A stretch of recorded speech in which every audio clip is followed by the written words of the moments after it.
मेरी मालकिन की बेटी काफ़ी ही ज़्यादा फ्रेंडली होने के कारण मुझे बार बार गले लगा लेती थी और मेरे करीब आती थी। कभी वह मुझसे मजाक करती थी और कभी मेरे बिस्तर पर आकर लेट जाती थी और हम दोनों के बीच में मस्ती मजाक चलता रहता था। ये कहानी यहाँ ख़त्म नहीं होती है क्योंकि आखिरकार मैं भी मर्द था और भावनाएं सबके अंदर होती हैं। मैं अपने आप को कब तक रोकता। मेरी किस्मत अच्छी थी कि मालकिन को बिजनेस के सिलसिले में बाहर जाना पड़ा और मुझे उस दिन मौका मिल गया कि मैं अपनी मालकिन की बेटी के साथ केंद्र सरकार में चुनाव लड़ सकूं। तो दोस्तों नमस्कार। आपके साथ एक बहुत ही प्यारी कहानी जोड़ने जा रहा हूं। अगर आप यह सुनते हैं तो आपको बहुत ही ज्यादा मजा आने वाला है। वैसे यह कहानी 5 साल पुरानी है, जिसमें मैंने अपनी मालकिन की बेटी के साथ केंद्र सरकार में खूब चुनाव लड़े। मैं एक छोटे से गांव में पला हूं। आप ऐसा सोच सकते हैं कि मैं एक गांव का ही लड़का हूं।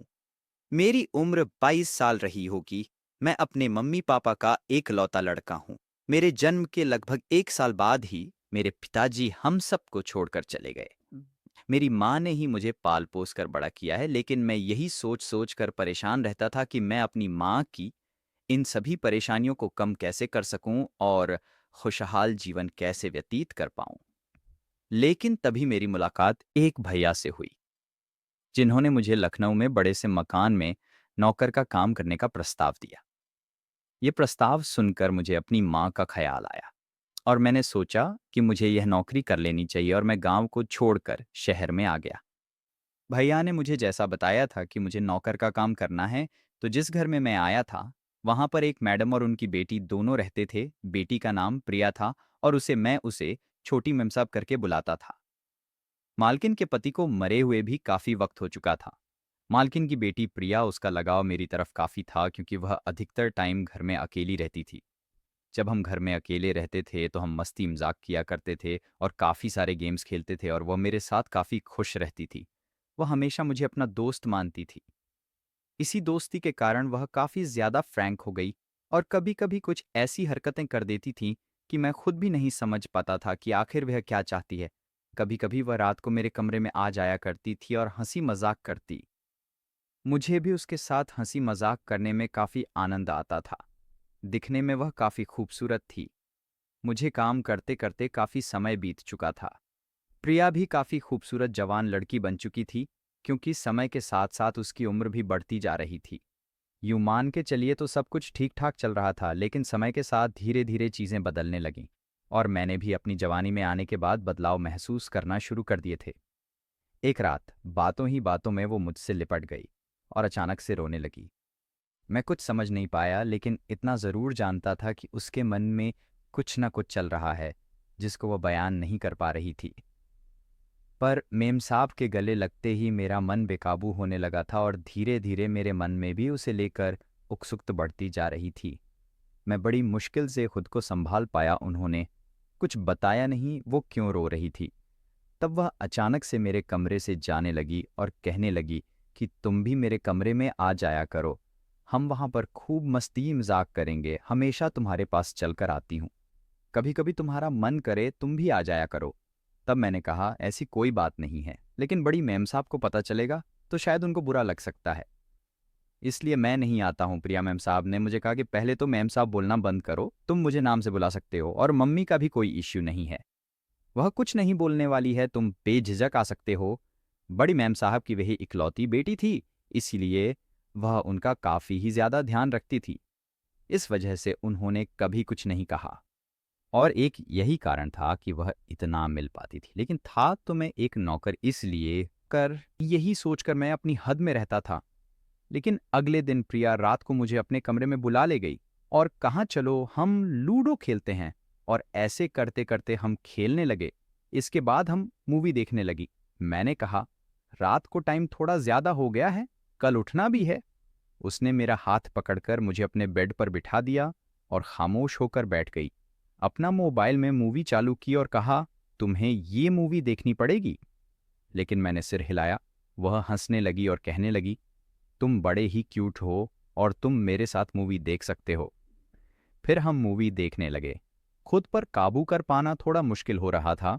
मेरा मन तो ऐसा कर रहा था कि सारी हदें तोड़ दूं, लेकिन मालकिन के डर की वजह से मैं ऐसी हिम्मत नहीं जुटा पाया और जब मैं अपने आप को रोक नहीं पाया तो मैं वहां से बहाना मारकर बाहर आ गया और सोते सोते सोचने लगा कि आज तो गड़बड़ हो जाती, लेकिन आगे ध्यान रखना है कि कोई गलती नहीं हो, नहीं तो नौकरी भी जाएगी और इज्जत भी जाएगी।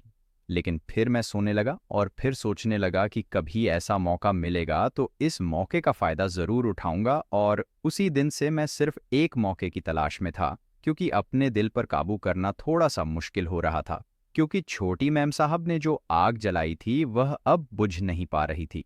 उस रात मुझे बड़ी ही मुश्किल से नींद आई, लेकिन कुछ दिन बाद एक दिन बड़ी मैम साहब को दूसरे शहर में महीने भर के काम से जाना पड़ा। तब प्रिया और मैं हम दोनों उस घर में अकेले रहने वाले थे। जब बड़ी मैम साहब चली जाती है और प्रिया अपने रूम में चली गई क्योंकि उनके कॉलेज जाने का समय हो रहा था, तब उन्होंने आकर कहा, राज, कॉलेज जाने का मन नहीं है। मैंने पूछा, क्यों छोटी मैम साहब?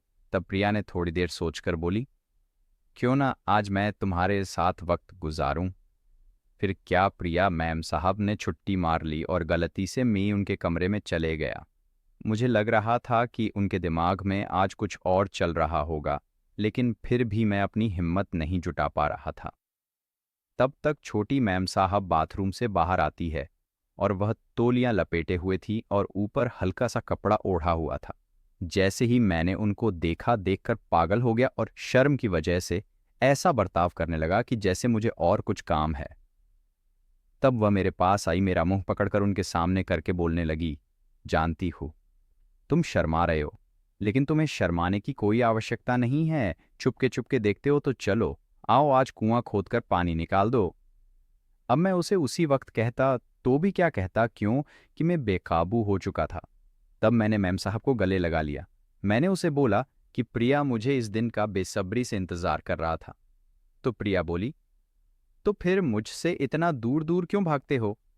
तब मैंने कहा, मैं हिम्मत नहीं जुटा पा रहा था, क्योंकि मैं तो एक नौकर और तुम अमीर लोग, यह बराबरी नहीं हो पाती। आप यकीन नहीं मानोगे, उस दिन प्रिया काफी ही ज्यादा खूबसूरत लग रही थी और मैं उसे बस निहारता जा रहा था। फिर हम दोनों ने प्लान किया कि क्यों ना क्रिकेट मैच हो जाए और हम मैच की तैयारी करने लगे।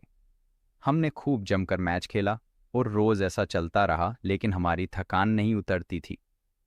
लगभग एक महीने तक रोज चलता रहा। हम अलग अलग प्रकार से खूब सारा खेल खेलते थे।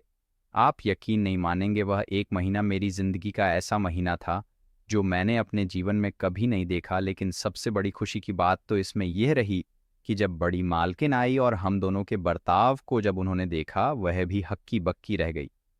उन्हें ऐसा महसूस होने लगा था कि हम एक दूसरे के करीब आ चुके हैं। उनका शक यकीन में कुछ दिनों में बदल गया और वह कन्फर्म हो गई और उन्हें सब पता चल गया।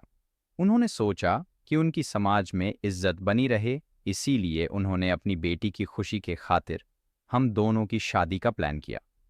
मेरे घर पर बात की, हमारी शादी हो जाती है और हम काफी आनंदमय जीवन बिताने लगे। दोस्तों, उनके पास पैसा अच्छा था, उसका एडवांटेज भी मुझे मिला, जिससे मैं अपनी हर ज़रूरत पूरी कर पाया और मुझे भी मेरा प्यार मिला और ऐसे ही हमारा क्रिकेट चलता रहा। तो दोस्तों, आपको मेरी कहानी कैसी लगी? कमेंट बॉक्स में ज़रूर बताना। चैनल को सब्सक्राइब करना और आने वाली कहानी का इंतज़ार करना। हम अच्छी कहानी आपके लिए लेकर आएंगे। धन्यवाद।